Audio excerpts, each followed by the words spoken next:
안녕하세요. 반갑습니다. 패밀리 여러분. 데일리커입니다. 자, 오늘은 좀 무난한 가정집에서 사용을 할 때 큰 고가의 비용을 들이지 않고 학생이나 일반 사용자분들이 어느 정도 게임도 잘 되면서 빠릿빠릿하게 잘 돌아갈 수 있는 무난한 구성품을 가지고 조립을 하려고 합니다. 딱 화면만 봐도 뭐가 이렇게 많이 없죠. 항상 막 순행도 있고 뭐 이것저것 있고 해서 여기가 막 수북히 쌓였는데 지금은 뭐가 빠진 게 있나 할 정도로 좀 싱하네요. 그렇다고 해서 성능도 떨어지는 건 아닙니다. 자, 한번 구성품 보도록 하겠습니다. 일반적으로 i5 정도 사용을 하면 게임도 잘 돌아가고요. 작업을 할 때도 무난하고 가장 대중적인 CPU가 아닐까 하는 생각을 하고요. 고객분이 선택을 하신 구성품들로 세팅을 했고, CPU는 i5 12세대예요. 12세대 12400F 제품을 사용을 하는데 벌크 제품은 제가 처음 사용하네요. CPU는 벌크입니다. 참고로 안내해드리면 CPU 벌크 12세대부터 컴퓨전에서 구입을 하시면 보증기간이 3년입니다. 정품 박스하고 동일하게 3년 동안 워런티 AS를 해줘요. 가급적이면 만약에 벌크를 살 거다 한다면 컴퓨전에서 사시는 것도 괜찮을 듯 하고요. 벌크 구입 시 참고를 하시면 좋을 것 같습니다. 구입하실 때 꼭 한번 물어보시고요. 12400F CPU에 딥쿨 제품에 AG400이라는 공랭 쿨러 장착을 할 거고요. 이 AG400도 고객분이 선택을 하신 건데 요즘 딥쿨 제품의 공랭 쿨러들이 참 종류가 많죠. 제품들을 좀 많이 다양하게 만드는 것 같고, 이 AG400 같은 경우에는 히트싱크, 라디에이터 히트싱크 내에 이렇게 좀 튀어나와요, 위로. 근데 이거를 또 가리는 제품이 있죠. 만약에 히트파이프 이렇게 튀어나오는 게 싫다, 좀 깔끔하게 좀 깨끗하게 하고 싶다 하신다면 딥쿨은 이런 식으로 좀 많이 나오는 것 같아요. 이 해당 제품은 AK400입니다. AG400, AK400 둘 다 120mm 공랭 쿨러에 동일한 제품으로 보이고요. 위에 커버만 히트파이프가 돌출이 되느냐, 커버가 닫혀 있느냐, 요 차이고요.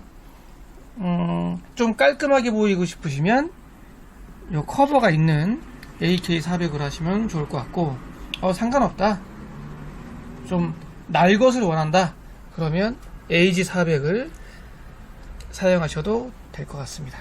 이렇게 둘이 동일한 제품이에요. 메인보드는 기가바이트 B660M DS3H DDR4 메인보드를 사용하고요. 그래픽카드는 EMTEC RTX 3060, 12400F에 RTX 3060이면 뭐 딱 좋죠. SSD는 P31 1TB, 조금 넉넉한 게 낫고, 메모리는 삼성 8GB 2개 16GB, 파워 서플라이는 마이크로닉스 클래시2 풀체인지 700W 제품을 사용하고요. 파워는 약간 좀 넉넉하게 준비를 했습니다. 제가 요즘에 조립을 또 계속 하다 보니까 또 문득 생각이 드는 게, 용산 유통이 조금 자체적으로 바란스를 잡아주나 뭐 이런 생각도 해보게 되더라고요. 이게 무슨 얘기냐면, 뭐 어쩔 때는 에이서스나 MSI 보드가 유통이 좀 쫙 풀리다가, 또 어쩔 때는 얘들이 또 품절되고 기가바이트 보드들이 또 쫙 또 풀리고 뭐 이런 경우들이 좀 있는 것 같더라고요. 그냥 제 느낌에. 요즘은 조립하거나 아니면 조립 대행으로 가져오실 때 좀 보드 선택이 기가바이트 보드들이 또 좀 많이 가져오세요. 조립 견적을 할 때 또 많이 찾으시고, 지금 뭐 얘도 지금 B660이긴 하지만 기가바이트죠. 지금 제가 조립을 내일까지 4대를 해야 되는데, 얘도 지금 Z790 어로스 엘리트, 얘도 얘는 MSI구나. 얘는 MSI G690 토마호크, 얘는 G790 어로스 엘리트, 얘도 G790 어로스 엘리트, 얘도 13700K인데 얘도 G790 어로스 엘리트.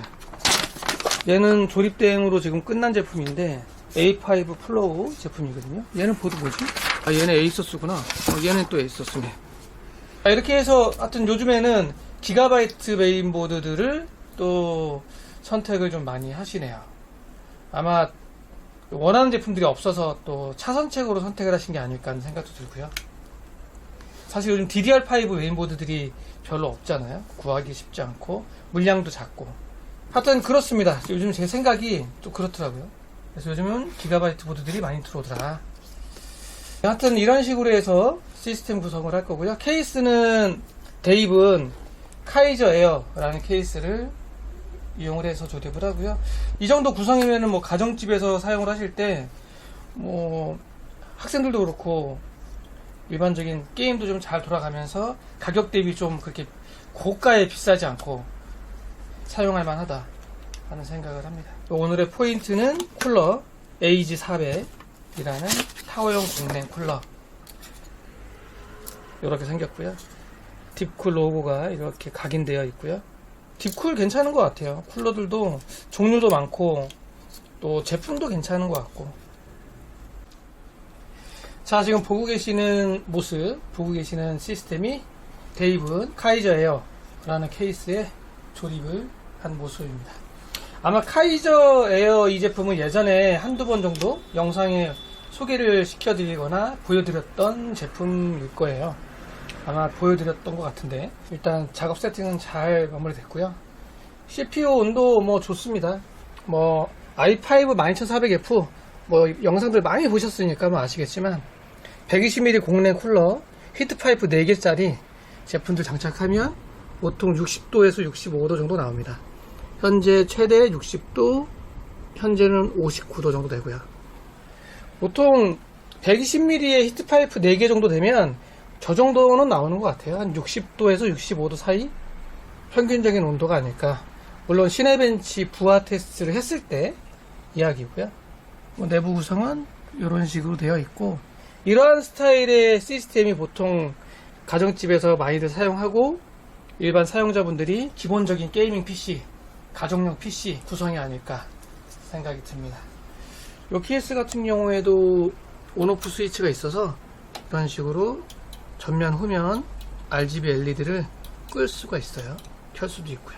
또 오랜만에 카이저 에어 케이스를 써봤는데 이제 종류가 워낙 많다 보니까, 그리고 한번 또 꽂히는 제품 위주로 사용을 하다 보니까 또 한동안 안 쓰다가 또 써봤는데 괜찮아요. 이 케이스도 뭐 가격대도 그렇게 높지 않고 괜찮네요.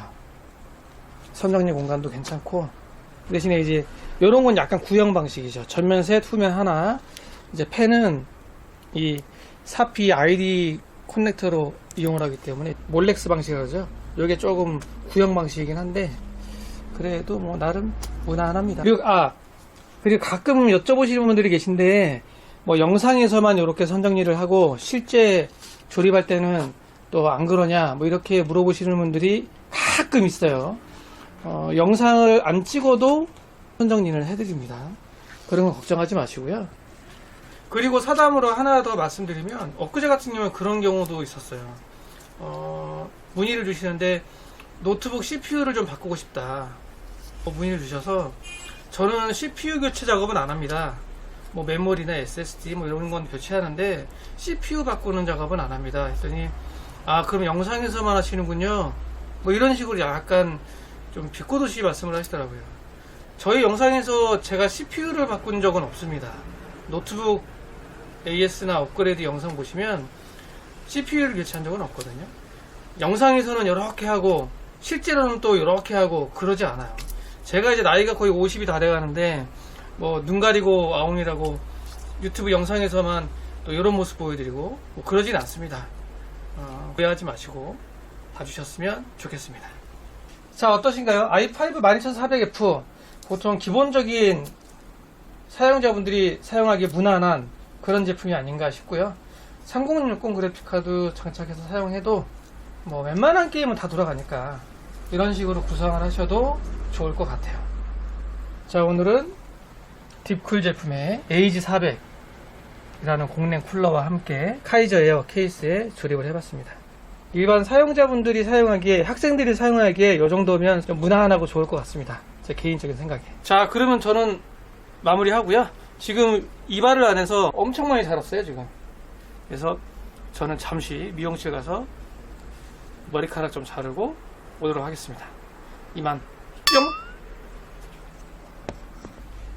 자, 그럼 오늘 영상은 여기까지. 감사합니다.